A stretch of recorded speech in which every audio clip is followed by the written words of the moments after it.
एक नौजवान लंदन गया, काम पे जा रहा, देखा रोड साइड में एक आदमी दवाई बेच रहा था। ये दवाई ले लो, दवाई ले लो, बूढ़ा खाए जवान हो जाए, जवान खाए एकदम तंदुरुस्त हो जाए।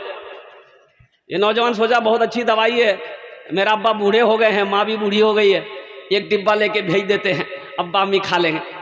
एक डिब्बा खरीदा, ट्रांसफर कर दिया, खत लिख दिया, अम्मी आप भी खाइएगा, अब्बा को भी खिलाइएगा। दवाई आई, बुढ़िया एक टेबलेट रात में खाई, सोई तो सुबह उठी, देखते हैं जितने सफेद बाल थे सब काले हो गए, चेहरे की झुर्रियां खत्म, ऐसा मालूम होता चेहरे पे खून दौड़ रहा, एकदम बुढ़िया का एकदम जिस्म बेहतरीन हो गया। तो बुढ़वा बोले क्या खेले रहे तो कै ठो टेबलेट तुम खाए? तो बुढ़िया बोली एक ठो। बोली और कै ठो बचा? बोले 9 ठो। बोला ले आओ 9 ठो हम खा लेंगे। तो बुढ़िया बोली जिद मत करो, बहुत पावर वाला दवाई ची गई, 9 ठो मत खाइए, गड़बड़ हो जाएगा। बोला कुछ हो ले आओ, 9 टेबलेट खाया। अब बुढ़वा 9 टेबलेट खाया कि बच्चा हो गया, इतना बड़ा बच्चा हो गया। बीवी बोली हमें तोरा पहले ना समझ लो, अब तोरा लगा कहाँ जुआऊँ बताओ? बोले हमरा झूलना में झूला दे। कुछ महीनों के बाद उसका बेटा आया तो माँ को देखा, बड़ा खुश हुआ, माँ से पूछा कि अम्मी अब्बा कहाँ है? तो माँ बोली को झूलना में झूली रेल जो। एक आदमी अपने छोटे भाई का, बड़ा भाई था, बड़ा भाई छोटे भाई का 4 बीघा जमीन बेईमानी कर लिया।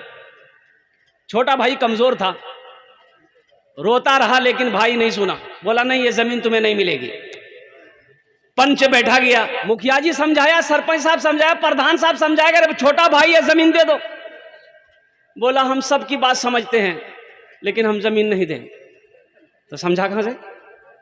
अरे समझा नहीं दिया। तो लोगों ने कहा कि सब्र कर लो, बेईमान है।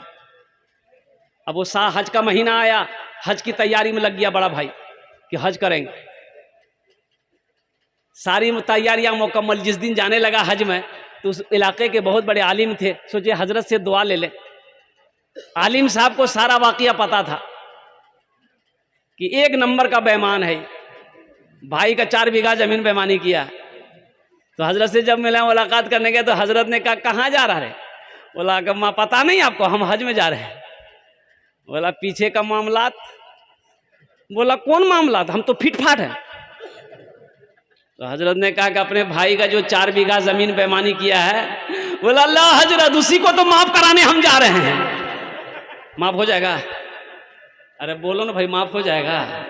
तो हजरत ने कहा कि नादान, तू 1 हज की बात करता है, 50वां हज कर लेगा, फिर भी तेरे हज उस वक्त तक कबूल नहीं होंगे जब तक बेईमानी की हुई जमीन अपने भाई को वापस नहीं करते। एक आदमी लोगों को कर्जा देता था, लेकिन उसका रिकॉर्ड था कि उसका पैसा लेके ना कोई भागता था ना मरता था, वो पैसा वसूल कर लेता था।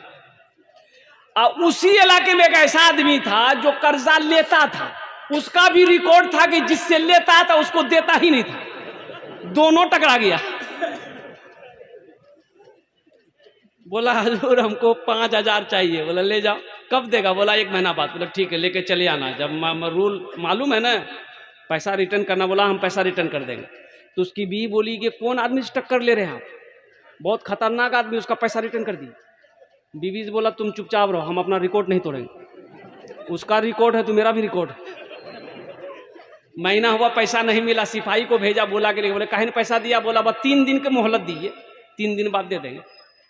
बीवी बोली कि अभी मौका है, पैसा दे रिटर्न कर दो। बोला नहीं। 3 दिन जब हुआ पैसा नहीं मिला तो ये अपने सिपाही को लिया पैसा वाला, उसके घर पे पहुंचा तो पता चला कि ये तो धोबी है, कपड़ा धोता घाट पे, नदी पे होगा वो।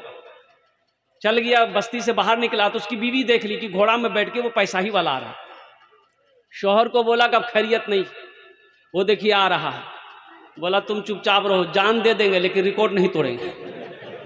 बोला अब क्या कीजिएगा? बोला सुनो ना, ये चारपाई है ना, हम लेट जाते हैं, तुम एक सफेद चादर ओढ़ा दो, बैठ के तुम रोना, वो पूछेगा क्या हुआ, बोलना नदी में डूब के मर गया। जब मर ये गया तो फिर पैसा कैसा पैसा रहेगा?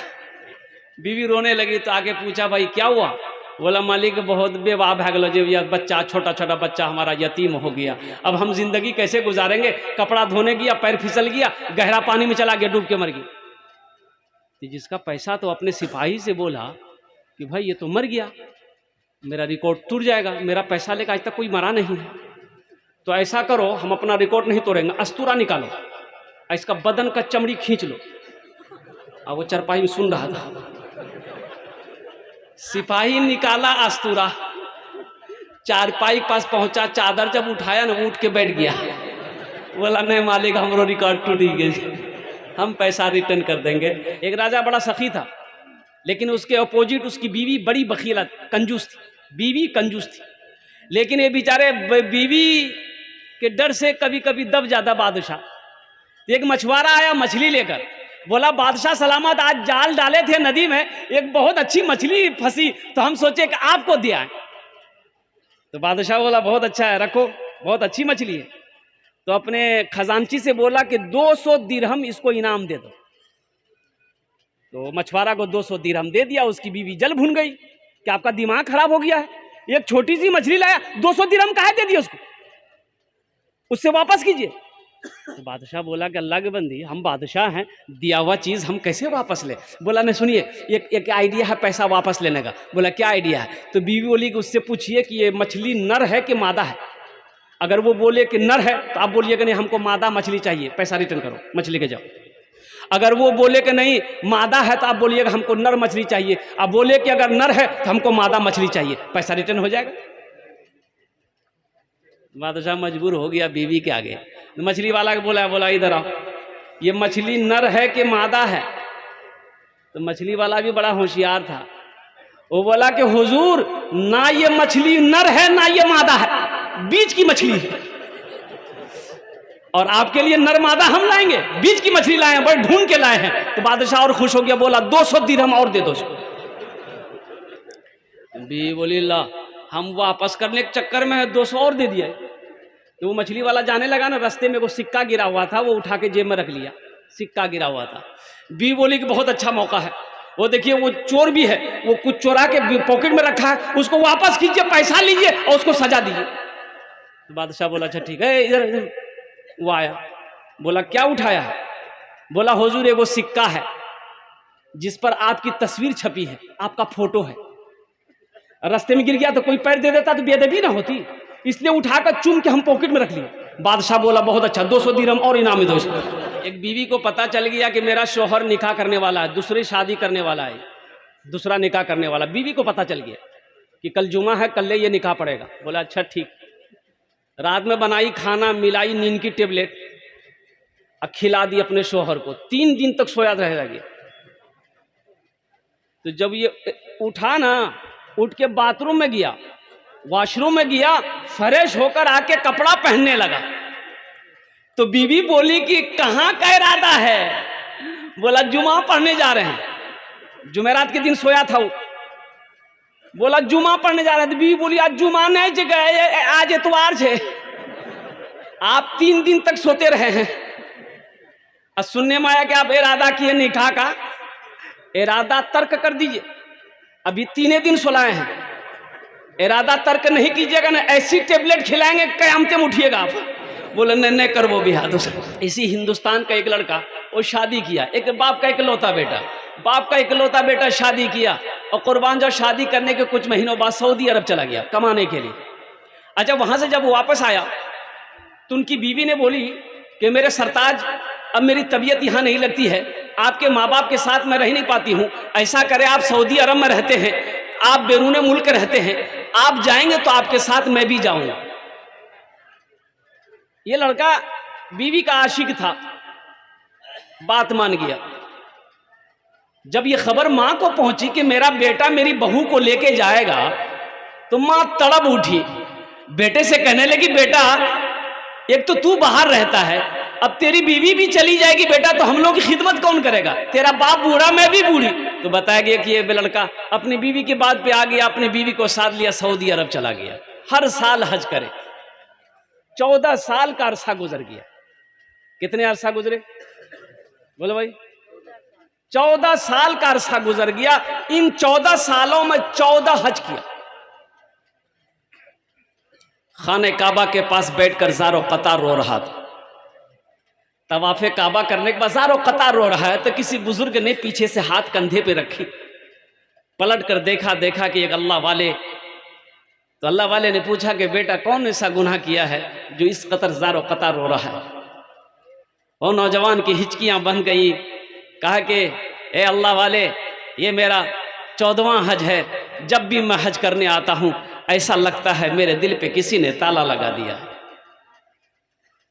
तो अल्लाह वाले ने कहा कि तुम्हारे लगता है तुमने किसी का दिल दुखाया है, लगता है तुमने किसी का दिल दुखाया है।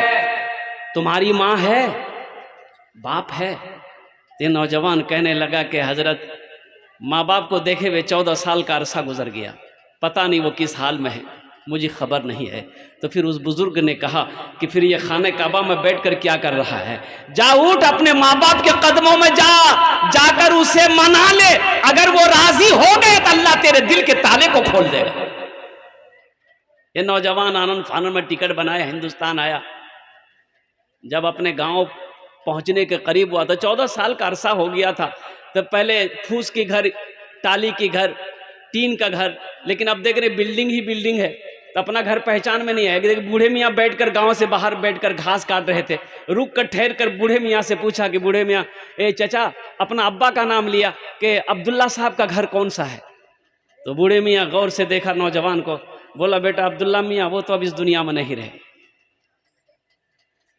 एक ही बेटा था जिसको बड़ी मेहनत से उन्होंने पढ़ाया था, लेकिन शादी करने के बाद अपने माँ बाप को भूल गया। कुर्बान जाओ। ये नौजवान रोने लगा तो बूढ़े मियाँ ने कहा कि भाई उससे तुम्हारा क्या रिश्ता है? कहा कि उनकी बीवी का क्या बना, अब्दुल्ला साहब की बीवी का क्या बना? अपनी माँ के बारे में पूछा तो बूढ़े मियाँ ने कहा कि बेटा उस बेवा का क्या कहना, शौहर के मरने के बाद दूसरे के घर में काम करती थी। अब मुझे तो पता चला है कि अब उनकी आंखों की रोशनी भी खत्म हो गई है। बस हमेशा यही दुआ करती है कि अल्लाह मौत से पहले एक बार मेरे बेटे को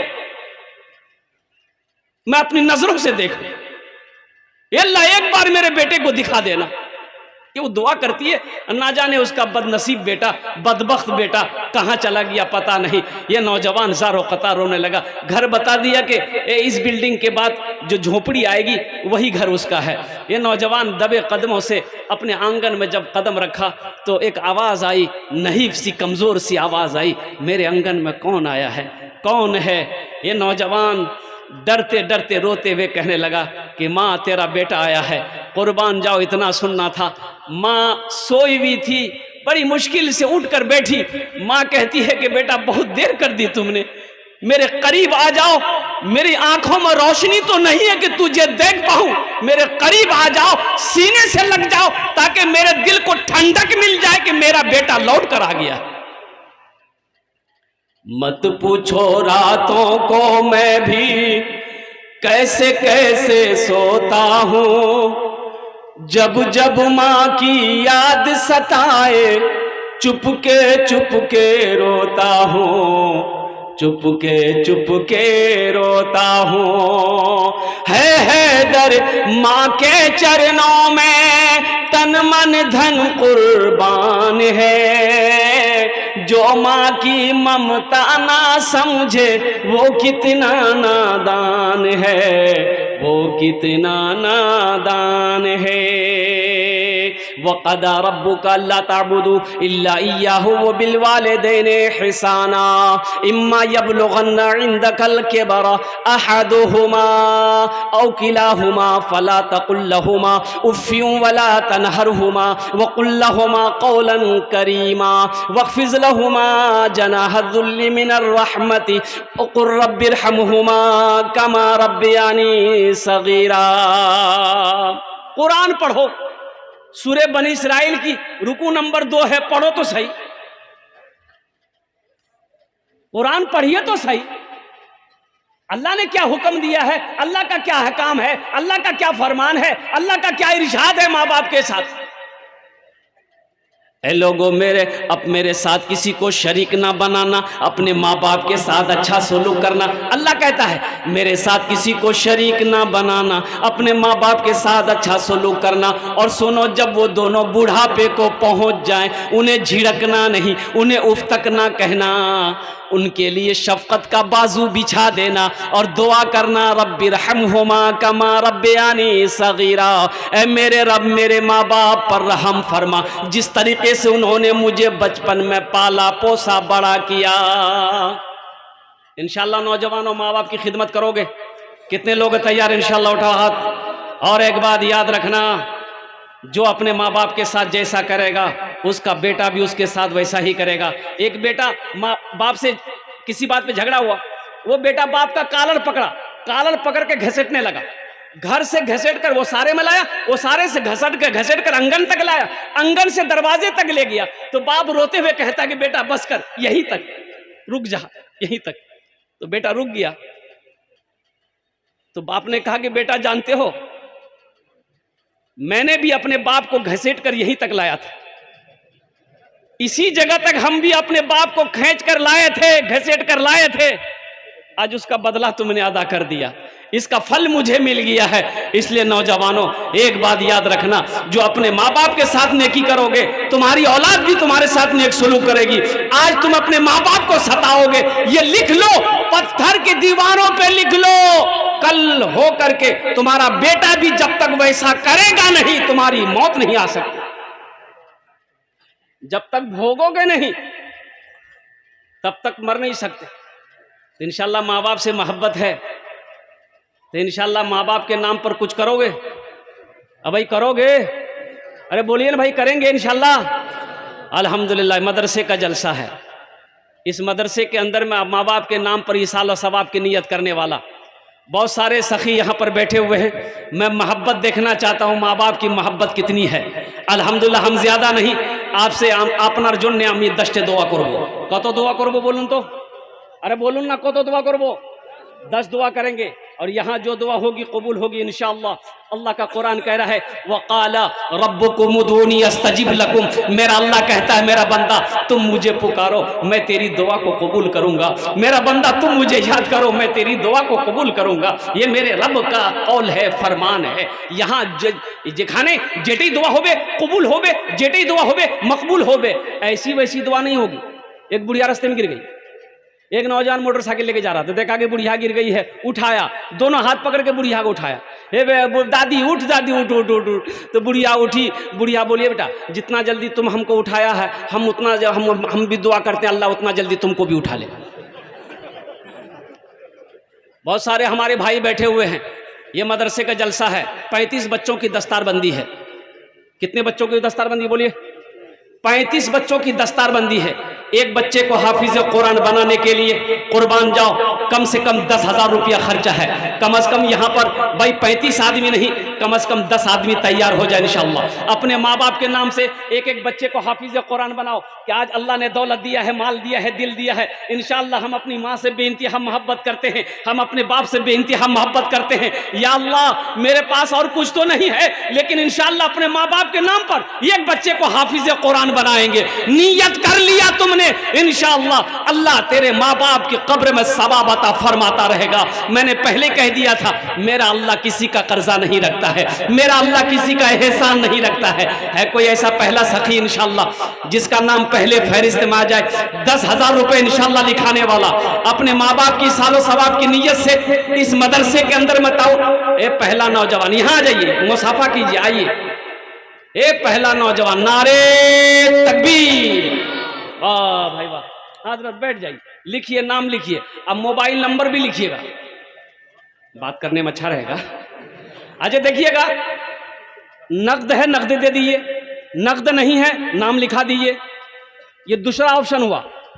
नकद है नकद दे दीजिए, नकद नहीं है तो नाम लिखा दिए, कल कमेटी वालों के हवाले कर दिएगा। तीसरा ऑप्शन, पेटीएम का जमाना है, पेटीएम कर दिए। फोन पे का जमाना है, फोन पे कर दिए।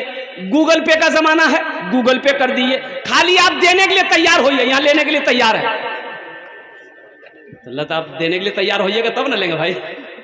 अल्हम्दुलिल्लाह, ये देखिए पहला नौजवान आ गया है दूसरा कोई मेरा भाई इंशाअल्लाह। अरे सोचो मत भाई, जिस अल्लाह ने दौलत दिया उसी अल्लाह के रास्ते में तो खर्च करना है, सोचना क्या है।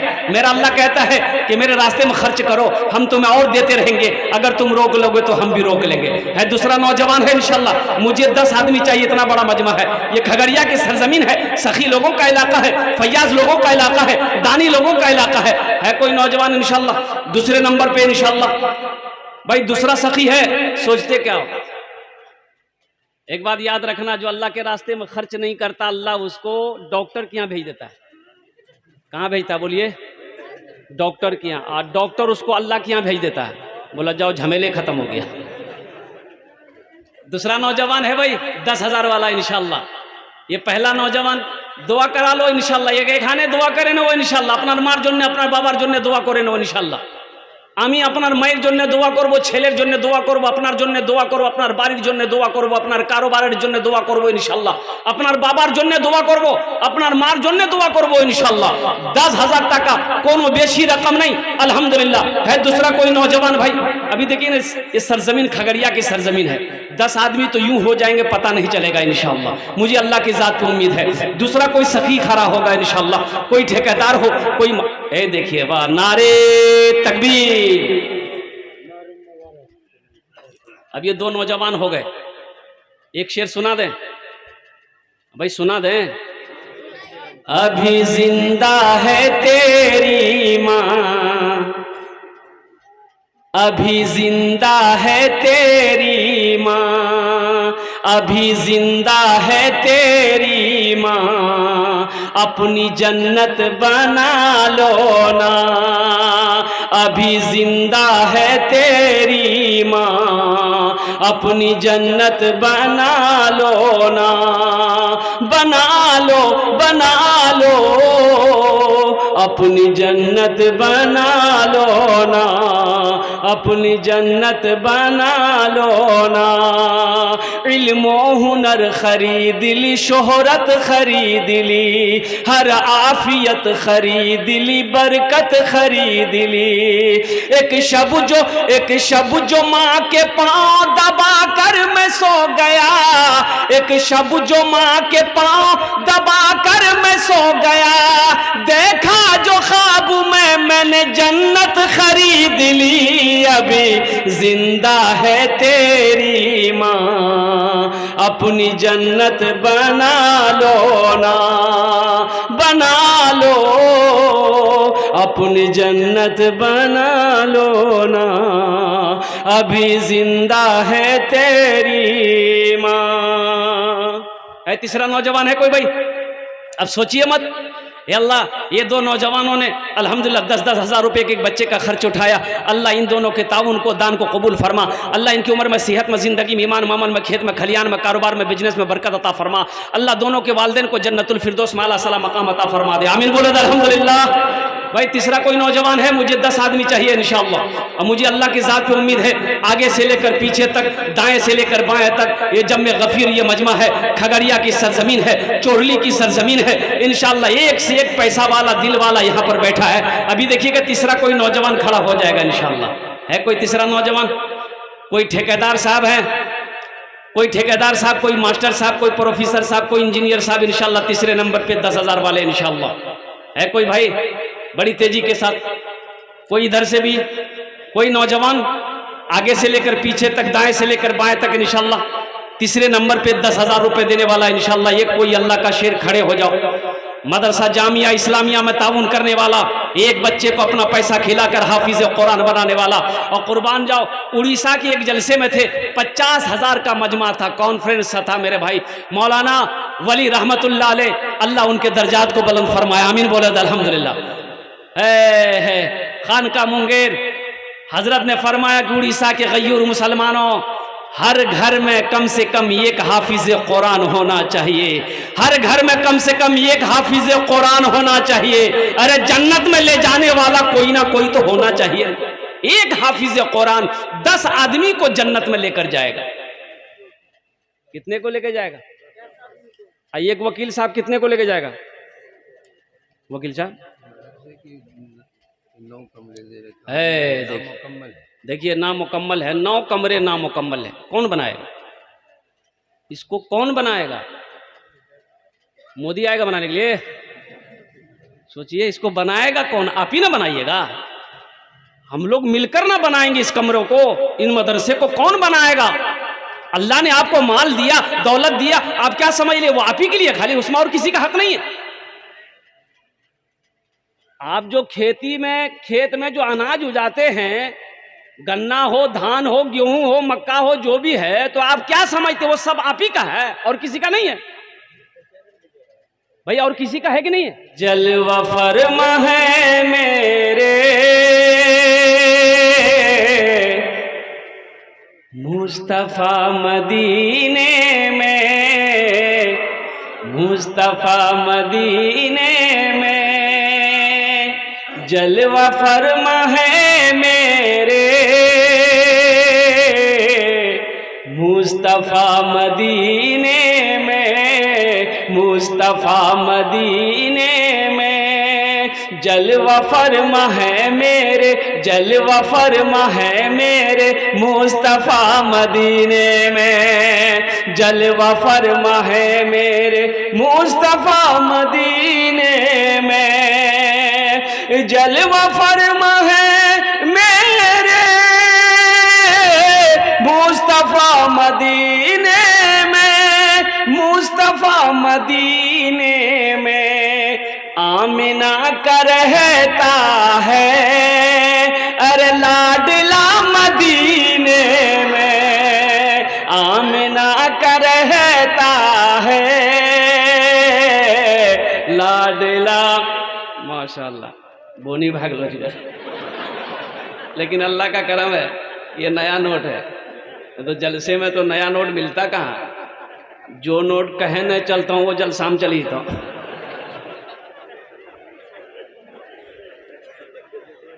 जो नोट नहीं चल रहा चंदा में दे दीजिए। एक नौजवान जलसा सुना, सुबह सुबह चाय की दुकान में बैठ के बोला भैया चला दिलो छे। बोले की चले ले रहे? बोला एक नमरी रहे, एक महीना से लेकर घूमते रहे, कोई दुकानदार नहीं ले रहा था। और रात में जलसा था, मुजम्मिल हयात नाथ शरीफ पढ़ रहा था, 10 टका उसको इनाम दे दिए, 90 टका ले लिए, नमरी वही चला दिया।